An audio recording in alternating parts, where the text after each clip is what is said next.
Assalamu alaikum, dear students. I hope all of you are well by the grace of Almighty Allah. I'm also well by the grace of Almighty Allah. In my previous classes, I discussed a very important topic of English second paper, right form of verbs. Today I am taking another part of my class. So let's see. Dear student, today I shall discuss verb এর past participle form এর নিয়ম। am, is, are, was, were এর পরে verb আসলে ভার্বের past participle form হবে যদি subject নিজে কাজ না করে। নরমালি আমরা জানি যে am, is, are, was, were এর পরে ভার্বের সাথে আইএনজি যুক্ত হয়, কিন্তু এখানে বলা হয়েছে যে am, is, are, was, were এর পরে ভার্ব আসলে ভার্বের past participle form হবে যদি সাবজেক্ট নিজে কাজটি সম্পন্ন না করে। সেক্ষেত্রে আমরা একটা উদাহরণ দেখি। Rice is sold. এখানে রাইস সাবজেক্ট, তারপরে এখানে ভার্ব ইজ, তারপরে সোল্ড। এখানে সেল ভার্ব থেকে সোল্ড আসছে, সেলের পাস্ট পার্টিসিপল ফর্ম হচ্ছে সোল্ড। এখানে সাবজেক্ট সেলের কাজটি নিজে সম্পন্ন করে না, এক্ষেত্রে চাউল বিক্রির কাজটা অন্য কেউ সম্পন্ন করে, বিদায় এখানে ইজ থাকা সত্ত্বেও ভার্বের পাস্ট পার্টিসিপল ফর্ম হয়েছে। তাহলে আমরা দেখতে পেলাম সাবজেক্ট যদি নিজে কাজটি সম্পন্ন না করে সেই ক্ষেত্রে am, is, are, was, were এর পরেও ভার্ব আসলে ভার্বের পাস্ট পার্টিসিপল ফর্ম হতে পারে। Next example, the game is organised well. খেলাটি ভালোভাবে সুসম্পন্ন হয়েছে, সম্পন্ন করা হয়েছে। এখানে ইজের পরে ভার্ব আসছে অর্গানাইজ। আসলে এই অর্গানাইজের কাজটা গেম নিজে করে নেয়। এই অর্গানাইজের কাজটা, আয়োজনের কাজটা গেম নিজে করে নেয়, সেটা একটা অর্গানাইজেশনের মাধ্যমে কিন্তু সম্পন্ন হয়েছে। সেজন্যই যেহেতু সাবজেক্ট নিজে কাজ করতেছে না, অর্গানাইজের কাজটা সাবজেক্ট নিজে করতেছে না, সেই জন্য ইজের পরে ভার্বের পাস্ট পার্টিসিপল হয়েছে। আরেকটা নিয়ম, গেট, বিকাম, গো ইত্যাদি ভার্বগুলোর পরে অন্য ভার্ব আসলে ভার্বের পাস্ট পার্টিসিপল ফর্ম হবে। যেমন I can't get the car started. এখানে গেট ভার্ব আছে, গেট ভার্বের পরে আরেকটা ভার্ব আসছে স্টার্ট। আমরা নর্মালি জানি যে একটা ভার্বের প্রিন্সিপাল ভার্বের পরে আরেকটা ভার্ব আসলে দ্বিতীয় ভার্বের সাথে আইএনজি যুক্ত হয়, কিন্তু এখানে ব্যতিক্রম। কতিপয় কিছু ভার্ব আছে যে ভার্বগুলোর পরে অন্য আরেকটি প্রিন্সিপাল ভার্ব আসলে সেই ক্ষেত্রে সেই ভার্বের পাস্ট পার্টিসিপল ফর্ম হয়। যেমন গেট, বিকাম, গো এই ভার্বগুলোর পরে সাধারণত অন্য ভার্ব আসলে সেই ক্ষেত্রে ভার্বের পাস্ট পার্টিসিপল ফর্ম হয়। যেমন উদাহরণ, I can't get the car started. এখানে গেটের পরে ভার্ব আসছে, এখানে স্টার্টের পাস্ট পার্টিসিপল ফর্ম হচ্ছে স্টার্টেড। আবার যদি আমরা দেখি, শি ওয়াজ বিকামিং কনফিউজড। এখানে বিকাম থেকে বিকামিং আসছে, যে বিকাম ভার্বের পরে আরেকটা ভার্ব আসছে কনফিউজ। তো এখানে কনফিউজের পাস্ট পার্টিসিপল হয়ে গেছে কনফিউজড। আরেকটা নিয়ম, হ্যাভ ভার্ব বলতে আমরা সাধারণত কোন ভার্বগুলোকে বুঝি? হ্যাভ, হ্যাজ, হ্যাড, হ্যাভিং এই ভার্বগুলো হচ্ছে হ্যাভ ভার্ব। এবং এরপরে বি, বিন, বিং এরপর ভার্ব আসলে ভার্বের পাস্ট পার্টিসিপল ফর্ম হবে। যেমন আমরা উদাহরণ দেখি, I have done my duty.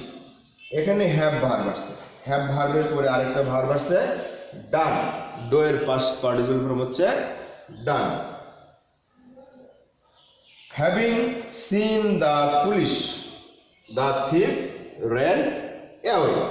এখানে হ্যাভিং এর পরে একটা ভার্ব আসছে সিন, সি এর পাস্ট পার্টিসিপল ফর্ম হচ্ছে সিন। এখানে হ্যাভিং এর পরে ভার্ব আসার কারণে ভার্বের পাস্ট পার্টিসিপল ফর্ম হয়ে গেল।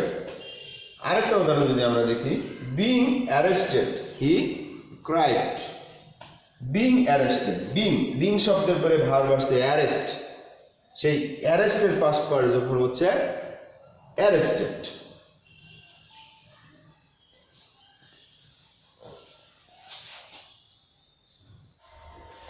Dear students, so let's see another rules of right form of verbs. Verb plus ing form এর নিয়ম। am is R was were এর পর ভার্ব আসলে ভার্বের সাথে আইএনজি যুক্ত হবে যদি সাবজেক্ট নিজে কাজটি সম্পন্ন করে। এর আগের লেসনটাতে আমরা দেখেছি যে am is R was were এর পরে ভার্ব আসলে ভার্বের পাস্ট পার্টিসিপল ফর্ম হয়েছে যদি সাবজেক্ট নিজে কাজটি সম্পন্ন না করে।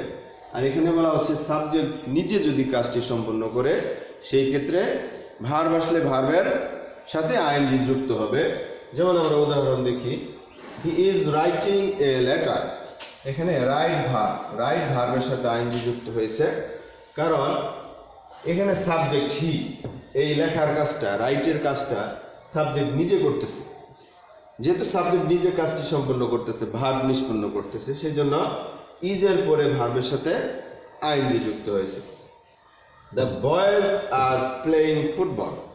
এখানে প্লে ভার্বের সাথে আইএনজি যুক্ত হয়েছে কারণ প্লে খেলা করা, খেলার কাজটা কে করতেছে? দ্য বয়েজ, ছেলেরা খেলা করতেছে। সাবজেক্ট নিজেই কাজটি সম্পন্ন করতেছে, সেজন্যই আর এর পরে ভার্বের সাথে আইএনজি যুক্ত হয়েছে। টু ব্যতীত অন্য যে কোনো প্রিপজিশনের পরে ভার্ব আসলে ভার্বের সাথে আইএনজি যুক্ত হবে। আমরা জানি টু এর পরে ভার্ব আসলে ভার্বের মূল ফর্ম বসে, কিন্তু টু ছাড়া অন্য যে প্রিপজিশনগুলো আছে সেই প্রিপজিশনগুলো যদি আসে তাহলে ভার্বের সাথে আইএনজি যুক্ত হবে। যেমন without knowing I will not condemn her.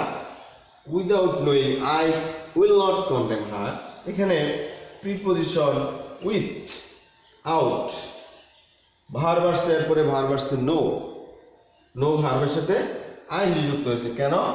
No ভার্বের আগে প্রিপজিশন থাকার কারণে নো ভার্বের সাথে আইএনজি যুক্ত হয়েছে।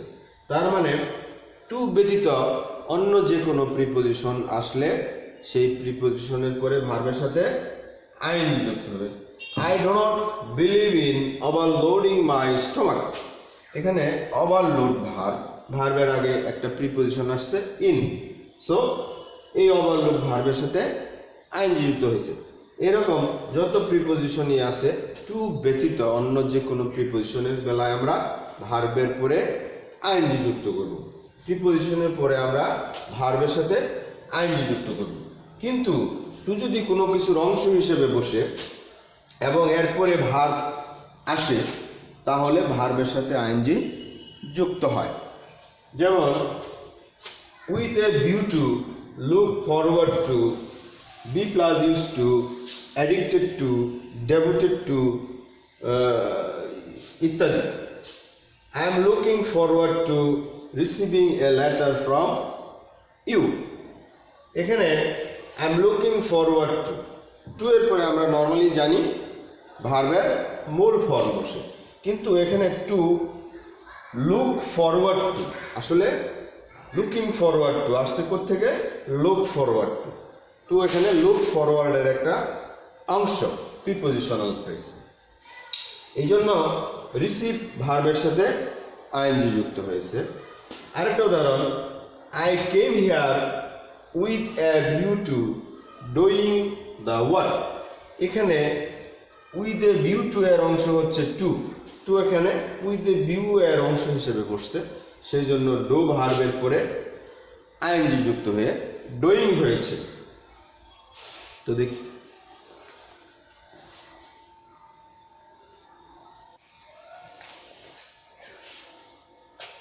cannot help, start, stop, mind, keep, ought ইত্যাদির পর ভার্ব আসলে ভার্বের সাথে আইএনজি যুক্ত হয়। যেমন I cannot help laughing, cannot help, help ভার্বের পরে ভার্ব আসছে লাফ, লাফের সাথে আইএনজি যুক্ত হয়েছে। আবার ক্যাননট বাট যদি থাকতো সেই ক্ষেত্রে ভার্বের মূল ফর্ম বসতো, তাহলে ক্যাননট বাটের পরে ভার্বের মূল ফর্ম বসে।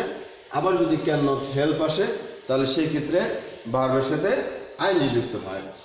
The book is worth reading, worth শব্দটার পরে একটা ভার্ব আসছে রিড, সেই জন্য রিডের সাথে আইএনজি যুক্ত হয়েছে। সেরকমভাবে স্টার্ট, স্টপ, রাইটিং, আমরা অনেক সময় বলে থাকি start writing, stop writing. Start, stop এই ভার্বগুলোর পরে ভার্ব আসলে ভার্বের সাথে আইএনজি যুক্ত হবে। আবার বাক্যের শুরুতে ভার্ব আসলে ভার্বের সাথে আইএনজি যুক্ত হবে যদি বাক্যটি দ্বারা আদেশ, উপদেশ, অনুরোধ না বোঝায়।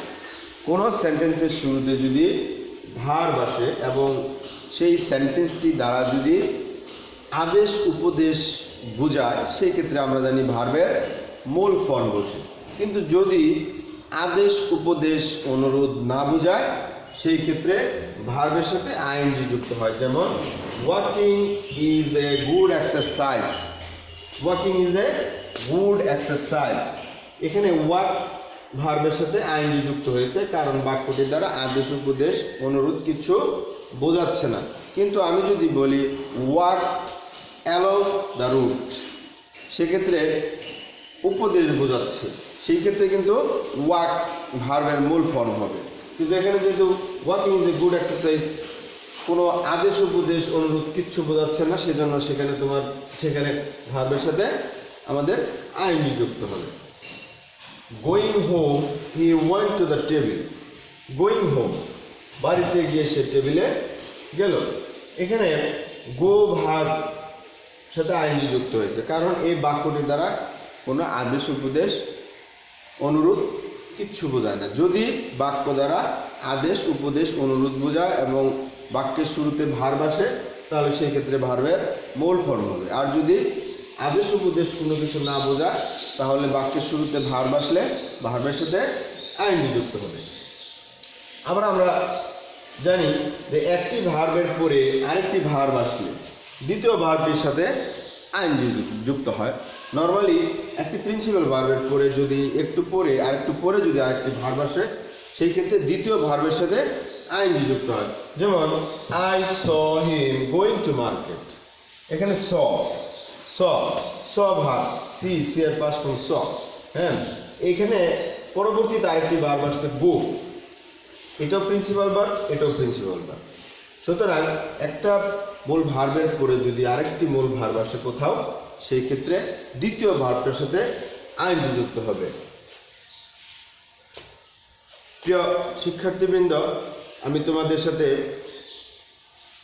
রাইট ফর্ম অফ ভার্বের যে নিয়মগুলো আলোচনা করলাম, আমি আশা করি তোমরা সেই নিয়মগুলো যদি বাসায় প্র্যাকটিস করো এবং নিয়মিতভাবে পড়াশোনা করো তাহলে আমরা আশাবাদী আমাদের এই করোনাকালীন সময়ে তোমরা বাড়িতে বসে হলেও কিছুটা হলেও উপকৃত হবে।